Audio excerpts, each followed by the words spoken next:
लालची बहू की कहानी। एक बार की बात है, एक छोटे से शहर में एक परिवार रहता था जिसमें रमेश और उसकी माँ बेहद खुशी से जीवन व्यतीत करते थे। रमेश ऑटो चलाता था और उससे जो भी आमदनी होती थी माँ बेटा खुशी खुशी उससे गुजारा करते थे। एक दिन उसकी मौसी रमेश के घर आई। उसने रमेश की माँ से रमेश की शादी के बारे में बात की, जिसे सुनकर माँ बहुत खुश हो गई। अब रमेश के लिए एक अच्छी लड़की की तलाश शुरू होती है। कुछ ही दिनों में रमेश की मौसी को रूपा नाम की एक लड़की मिली, जो देखने में बेहद खूबसूरत थी। रमेश को भी रूपा बहुत पसंद आई और दोनों ने शादी कर ली। शादी के बाद कुछ दिन बेहद खुशी से बीते, लेकिन रमेश और उसकी माँ को रूपा के बारे में यह नहीं पता था कि रूपा कितनी लालची लड़की है। रूपा ने शादी के कुछ दिनों बाद ही अपना रंग दिखाना शुरू कर दिया। वह महीने में कई बार किटी पार्टी जैसे सोमराह में जाने लगी, जिसके लिए रूपा हर पार्टी में नए कपड़े और कीमती जेवर पहनती थी। जब रूपा के नए गहने और कपड़े खत्म हो जाते थे, तब रूपा अपनी पति के कमाई से नए कपड़े और गहने खरीद लेती थी, जिससे रमेश के घर में झगड़ा शुरू हो गया था। कई बार ऐसा होता कि महीने के राशन लाने के लिए जो भी पैसा होते थे, उन पैसों से रूपा अपने लिए कपड़े और गहने खरीद लेती थी। एक दिन रमेश ने कहा, रूपा, अपने नए कपड़े और गहने खरीदने में इतना पैसा बर्बाद करने का क्या फायदा है।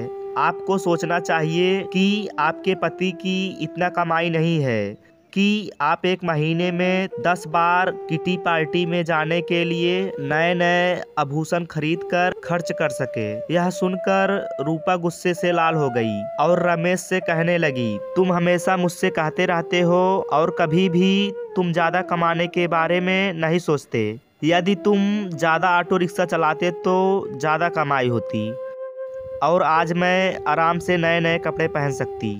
यह कहकर रूपा अपनी सास के पास जाती है और कहती है, माँ जी, जो गहने आपके पास हैं मुझे दे दो, मैं इसे पहनकर पार्टी में जाऊंगी। रमेश की माँ ने पूरी बात सुनने के बाद कहा कि पुराने जमाने में सभी बहुएं अपने जेवर सास को देती थी, लेकिन तुम मुझसे गहने मांग रही हो। रूपा ने कहा, तुम गहनों का क्या करोगी, मुझे दे दो।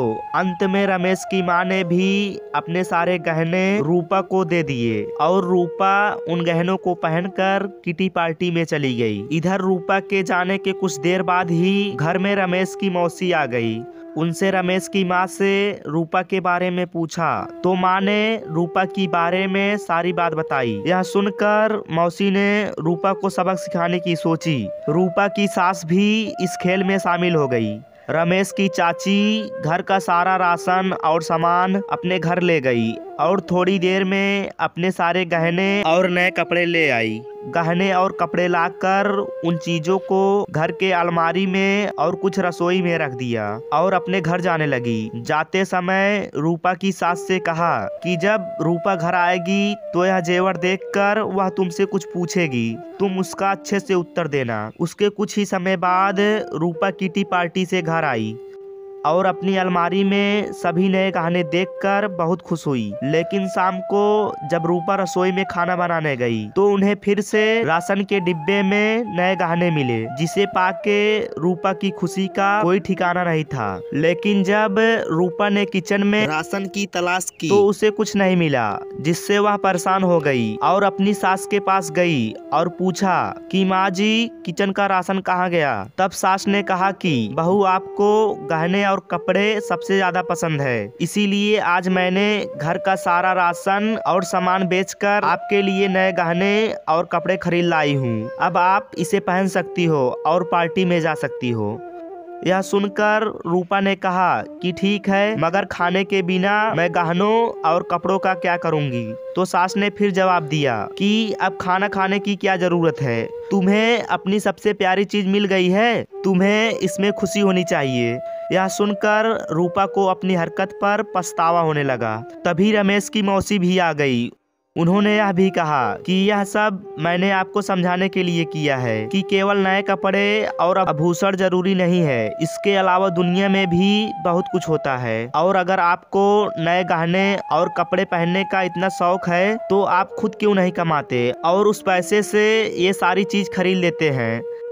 सारी बातें सुनने के बाद रूपक को अब सब कुछ समझ आ गया और अब से उसने फिर कभी ऐसा नहीं किया और अपने पति के कमाए हुए पैसों में खुशी खुशी रहने लगी।